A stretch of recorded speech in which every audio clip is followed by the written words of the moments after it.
Good morning, good morning, good morning, good morning. At eto na naman tayo sa panibagong araw ng buhay ko. Thank you at sinamahan nyo nga ako dahil may pupuntahan tayo na kainan kasama ang ating friends. So, imimit natin sila. At itong araw na ito ay Thursday kasama ang aking mga friends. So, haligay at samahan nyo ako dahil may pupuntahan tayo sikat na Samgyupsal. Unlimited Samgyupsal. Dito lang yan located sa Paranaque, malapit sa SM Market. Sukat. Tara, samahan nyo ako guys at arat na.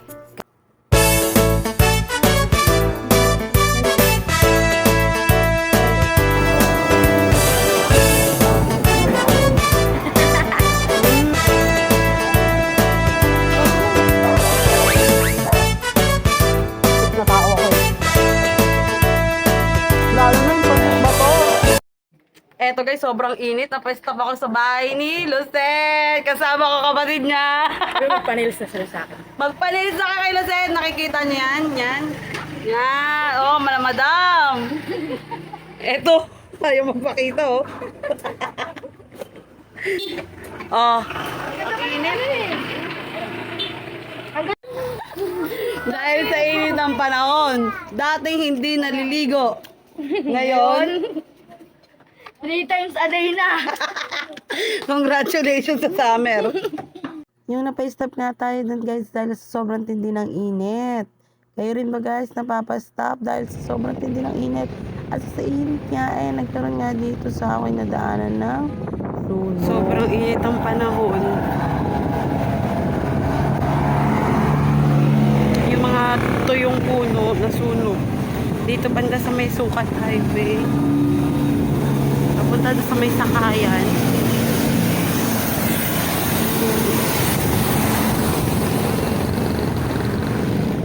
Pero mga to yung puno lang pag walang bahay.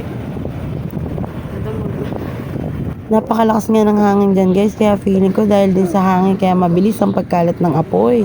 Kaya tayo mga guys, mag-ingat-ingat tayo mga mari ko, mga friends ko dyan. Ingat-ingat. Lagi tayong magdasal kasi hindi natin alam kung ano mangyayari sa atin ngayon, bukas. Okay, we're here na ni Michelle sa SMBF. Hindi na ako nakapasok dito. Ha? SMBF. Oo nga, SMBF. Hindi na ako nakapasok dito. Ang laki. Kaso, onti ng tao. SM Sukat ang malaki. Malaki din. Kasi dalawang building yan eh. Kasi yung SM Bikutan, super lit lang naman nun eh. Ikaw yung building niya. Bumili kami ng image ng Coco. Gusto na to, Coco Ubi. Patatato ka. Kasi ang tagal mo mag-vlog pa. Yung huminto muna, no? Para kunwari inabot lang. Coco Ubi. Sige nga. Uy, shit. Ang sarap. Sarap. Eh? Hindi siya ganun katamis kaya masarap sa akin. Sarap mo natin. Hindi ko kaninin. Lasang ube? Bebe. Pero nasa ube siya. Nga, hindi siya ganun katamis kaya masarap. Bago lang yan. Ang galing. Parang lasang may kalasa siyang coco. Coconut na? May coco nga. No? May coco. Coco ube. Tsaka ano, Nagkainom tayo sa mga ganyan. Tingnan mo. Kinakakalap eh. Video mo yan. Hindi mo kami yung tipong may kinakain na pero yung iniisip pa rin namin pagkain. So eto na pa, stop kami dito para tingnan yung menu nila. And shocks, nagulat ako sa mga presyo. Hindi naman may kakaila, diba? Hindi ko afford yan. Hindi talaga. Sis, ang mahal. Totoo. Doon lang tayo sa mga Anli Sangyup with 99ers. Pero itong mga gantong price, hindi natin afford to na 1.5 kakain ka. Carry mo yun. Eh, pang isang sakong bigas na yun eh, ng 25 kilos. So, sabi ko, shut up bros, manahimik ka. Wala kang ganon. Manahimik. Alam mo na talaga kumain, pero hindi mo alam kung paano ang kumita. Okay? Kaya, manahimik Rose. Tamang dila nga lang tayo dyan ng ice cream. Aba, hindi marunong dumila si Aling Rose. Inabot na kami ng gabi. Kasama na namin si Bebe. At nandito na nga kami guys sa sinasabi ko sa inyo. Anli Sangyupsal. Located lang to dito sa may Paranaque. Bandang SM Supermart Sukat.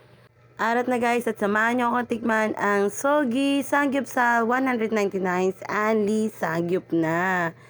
Ang kagandahan dito wala masyadong dumadaang sasakyan pero malapit siya sa sakayan o babaan ng sasakyan. Located nga lang siya sa gilid ng SM Supermart dito sa Sukat.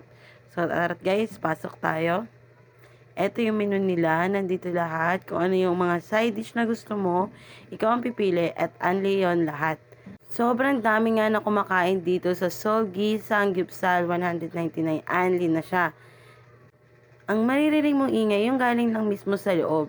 So, yung galing sa labas na ingay, medyo hindi mo na maririnig. Sa dami ba naman ng taong kumakain dito, talaga namang mag-enjoy ka rin sa dami ng ihahain nila sa'yo. Pero, nasa sayo na rin yon kung mag-aali ka o ayaw mo na. Kailangan lang dito ubusin mo yung nakaserve sa inyo. Once na hindi mo naubos, mag-a-additional ka ng bayad dun sa natira mo. So, start na natin yung pagluluto.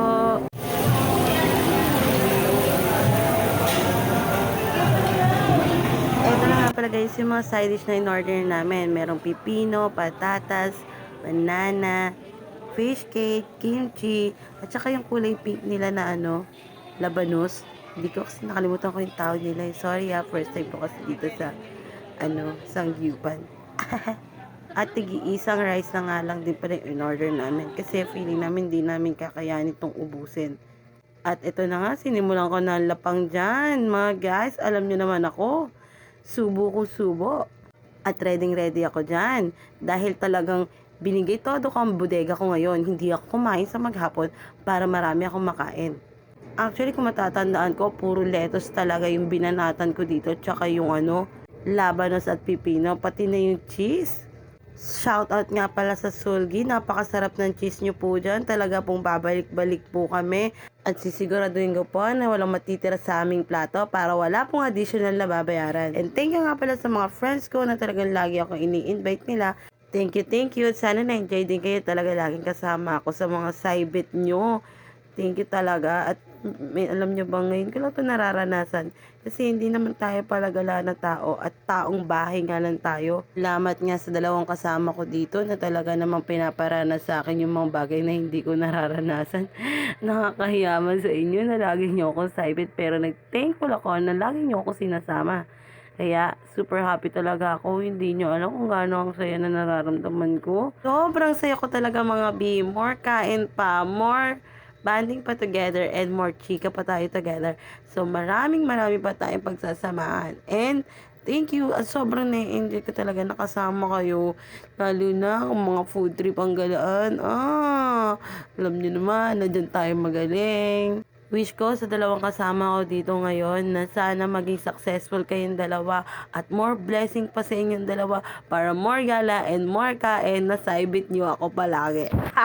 Napaka-hectic na ng schedule ng dalawang to pero nagkakaroon pa rin talaga ng time together para makapag-usap and relax. Kasi minsan kailangan ng tao yan kausap. Kaya naman napaka-blessed na mayroon akong mga kaibigan na katulad nilang dalawa na paghahainan ko ng aking mga hinaing, makikinggan sa mga dramas ko, and makikinig din ako sa mga dramas nyo. Ganun lang naman yung friendship, give and take, love and love. Diba, ati love? No rice tong baing to, pero napa-rice. Konti lang. Eto talaga si ate mo, Michelle. Pare-pareho kami nito